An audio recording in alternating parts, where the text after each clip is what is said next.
بسم اللہ الرحمن الرحیم۔ سیرت سیدنا امام حسین علیہ السلام، ایپیسوڈ نمبر 21۔ اولاد علی رضی اللہ عنہ نے شمر کی امان کو ٹھکرا دیا۔ شمر بن ذوالجوشن نے خیموں سے باہر کھڑے ہو کر آواز دی کہ ہماری بہن کے لڑکے کہاں ہیں؟ اس پر حضرت علی کرم اللہ وجہ الکریم کے لڑکے عباس، عبداللہ، جعفر اور عثمان اس کے پاس آ گئے۔ شمر نے انہیں کہا کہ تمہارے لیے امان ہے۔ انہوں نے کہا اگر تو نے فرزند رسول صلی اللہ علیہ وآلہ وسلم کو بھی امان دی ہے تو بہتر، ورنہ ہم کو تیری پناہ کی کوئی ضرورت نہیں۔ عمر بن سعد نے لشکر کو پکارا کہ اے خدائی فوج اور فتح و کامرانی کی خوشی مناؤ۔ اس پر لشکری اسی روز نماز عصر کے بعد سوار ہو کر حملہ کرنے کے لیے خیموں کے قریب پہنچ گئے۔ ایک طرف یہ جوش و خروش اور ولولے ہیں اور دوسری طرف امام حسین علیہ السلام اپنے خیمہ کے سامنے تلوار کا سہارا لیے سر جھکائے بیٹھے ہیں۔ رسول اللہ صلی اللہ علیہ وآلہ وسلم خواب میں اسی دوران میں آپ پر غنودگی طاری ہو گئی۔ ادھر یزیدی فوج کا شور و غوغا سن کر آپ کی ہمشیرہ حضرت زینب سلام اللہ علیہا آپ کے پاس آئیں اور آپ کو بیدار کیا۔ آپ نے سر اٹھا کر فرمایا کہ میں نے خواب میں رسول اللہ صلی اللہ علیہ وآلہ وسلم کو دیکھا ہے۔ آپ فرما رہے تھے کہ تو ہمارے پاس چلا آئے گا۔ یہ سن کر حضرت زینب سلام اللہ علیہا رونے لگ گئیں اور کہا ہائے افسوس۔ آپ نے فرمایا کہ اے بہن، تجھ پر خدائے رحمان اپنی رحمت نازل فرمائے، افسوس نہ کر، صبر کر، فیصلہ قبول کرو یا جنگ کرو۔ یزیدی فوج آپ کے بھائی عباس بن علی نے کہا اے بھائی، قوم آپ کے پاس آ گئی ہے۔ آپ نے فرمایا کہ جاؤ اور ان سے پوچھو کہ تم کس ارادے سے آئے ہو۔ وہ تقریباً 20 سواروں کو ساتھ لے کر ان کے پاس گئے اور پوچھا کہ کیا ارادہ ہے۔ انہوں نے کہا کہ امیر ابن زیاد کا حکم ہے کہ تم اس کا فیصلہ قبول کر لو، ورنہ ہم تمہارے ساتھ جنگ کریں گے۔ عباس نے کہا کہ ذرا ٹھہرو، میں امام حسین رضی اللہ عنہ کو یہ اطلاع دیتا ہوں۔ یہ کہہ کر عباس اپنے ساتھیوں کو وہیں چھوڑ کر واپس چلے گئے۔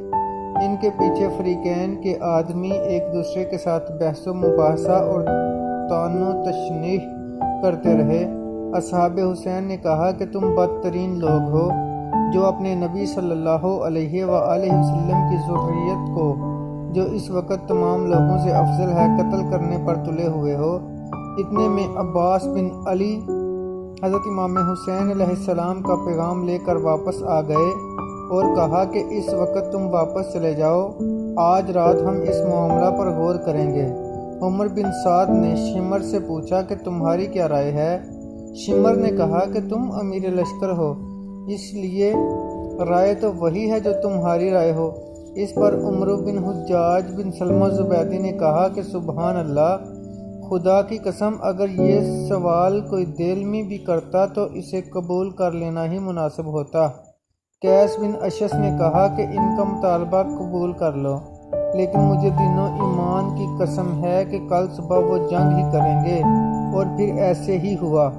امام حسین علیہ السلام کی خویش و اقارب کو وصیت اور خطاب۔ جب حضرت عباس بن علی واپس آئے تو حضرت امام حسین علیہ السلام نے فرمایا کہ واپس جاؤ اور انہیں کہو کہ خیموں سے دور رہو۔ آج رات ہم نوافل پڑھیں گے، خدا سے دعائے مغفرت مانگیں گے اور اس سے فریاد کریں گے۔ خدا گواہ ہے کہ میں اس کی عبادت کرنے اور اس کتاب پڑھنے اور اس سے مغفرت کی دعا مانگنے کا مشتاق ہوں۔ اس رات شب کے ابتدائی وقت میں آپ نے اپنے خویش و اقارب کو وصیت فرمائی اور اپنے اصحاب سے خطاب فرمایا۔ اللہ تعالیٰ کی حمد و ثناء اور اس کے رسول صلی اللہ علیہ وآلہ وسلم پر درود و صلوات کے بعد آپ نے نہایت فصیح و بلیغ الفاظ میں اپنے اصحاب سے فرمایا کہ جو شخص اپنے بال بچوں میں واپس جانا چاہے آج رات چلا جائے، اسے اجازت ہے، کیونکہ قوم تو صرف میرے خون کی پیاسی ہے۔ مالک بن نضر نے کہا کہ میں مقروض ہوں اور عیالدار بھی ہوں۔ آپ نے فرمایا کہ رات کی تاریکی چھا چکی ہے، تم اس میں نکل جاؤ۔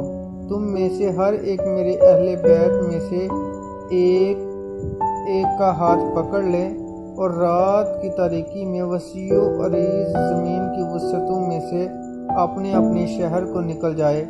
قوم کو صرف میرے خون کی ضرورت ہے، اس لیے جب وہ مجھے موجود پائیں گے تو دوسروں کی طلب سے غافل ہو جائیں گے۔ بس تم یہاں سے نکل جاؤ حتیٰ کہ اللہ تعالیٰ آپ کے بارے میں ہمیں وہ برا دن نہ دکھائے۔ بنی عقیل اور دیگر اصحاب کا جذبہ شجاعت۔ آپ نے بنی عقیل سے فرمایا کہ اے اولاد عقیل، تمہارے لیے تمہارے بھائی مسلم کا خون کافی ہے، تم واپس چلے جاؤ، میں تمہیں اس کی اجازت دیتا ہوں۔ انہوں نے کہا کہ لوگ کہیں گے کہ ہم نے عشرت دنیا کی خاطر اپنے شیخ، اپنے سردار اور اپنے امام کو میں سے خیر العام کو ساتھ چھوڑ دیا، نہ تیر پھینکا، نہ نیزہ مارا اور نہ تلوار چلائی، فقط اس دنیا کی زندگی کے لیے۔ ہرگز نہیں، خدا کی قسم ہم ایسا نہیں کریں گے، بلکہ اپنی جانوں اور اپنے مالوں اور اپنے اہل و عیال کو آپ پر قربان کر دیں گے اور آپ کی ہمراہی میں جنگ کریں گے، حتیٰ کہ ہم بھی اس گھاٹ اتر جائیں جس پر کہ آپ اتریں۔ آپ کے بعد جیتے رہنے پر خدا کی پھٹکار۔ مسلم بن اوسجہ اسدی نے بھی اسی قسم کی باتیں کہیں۔ اسی طرح سعید بن عبداللہ حنفی نے کہا کہ خدا کی قسم ہم آپ کو ہرگز نہ چھوڑیں گے، حتیٰ کہ اللہ تعالیٰ ہمیں آزما لے کہ ہم نے رسول اللہ صلی اللہ علیہ وآلہ وسلم کے پس پشت آپ کی حفاظت کی ہے۔ خدا کی قسم اگر مجھے معلوم ہو کہ آپ پر میرے 1000 بار قربان ہو جانے سے بھی آپ کی اور آپ کے اہل بیت کی جانیں بچ سکتی ہیں تو میں 1000 بار بھی اپنی گردن کٹوا دوں۔ آپ کے دوسرے صحاب نے بھی اسی طرح سے ایک دوسرے جیسی باتیں کیں۔ انہوں نے کہا کہ خدائی قسم ہم آپ کو چھوڑ کر نہیں جائیں گے، ہم آپ پر اپنی جانیں قربان کر دیں گے، ہم اپنے گلوں سے اور اپنی پیشانیوں سے اور اپنے جسموں سے آپ کا دفاع کریں گے۔ جب ہم قتل ہو جائیں گے تو سمجھیں گے کہ ہم نے اپنا فرض ادا کر دیا ہے۔ آپ کے بھائی عباس نے کہا کہ خدا ہمیں وہ روز سے بد نہ دکھائے جب آپ ہم سے بچھڑ جائیں اور نہ آپ کے بعد ہمیں زندہ رہنے کی ضرورت ہے۔ ابو مخف نے حارث بن کعب اور ابو الضحاک سے اور انہوں نے علی بن حسین زین العابدین سے روایت کی ہے، جس میں حضرت زین العابدین فرماتے ہیں کہ جس رات کی صبح کو میرے والد شہید ہوئے، اس رات میں بیٹھا تھا اور میری پھوپھی زینب میری تیمارداری کر رہی تھیں۔ میرے والد خیمے کے ایک گوشے میں اپنے اصحاب کے ہمراہ تشریف رکھتے تھے اور آپ کے قریب ابو ذر غفاری کا غلام بیٹھا اپنی تلوار درست کر رہا تھا۔ میرے والد یہ اشعار پڑھ رہے تھے۔ ترجمہ اشعار: اے زمانہ حیف ہے تیری دوستی پر، تیرے ہاتھوں صبح و شام کتنے ہی صاحب حق یا طالب حق قتل ہوتے ہیں اور تو ان کے بدل پر بھی قناعت نہیں کرتا۔ اب معاملہ اللہ کے سپرد ہے اور ہر ذی روح اسی کی طرف رواں دواں ہے۔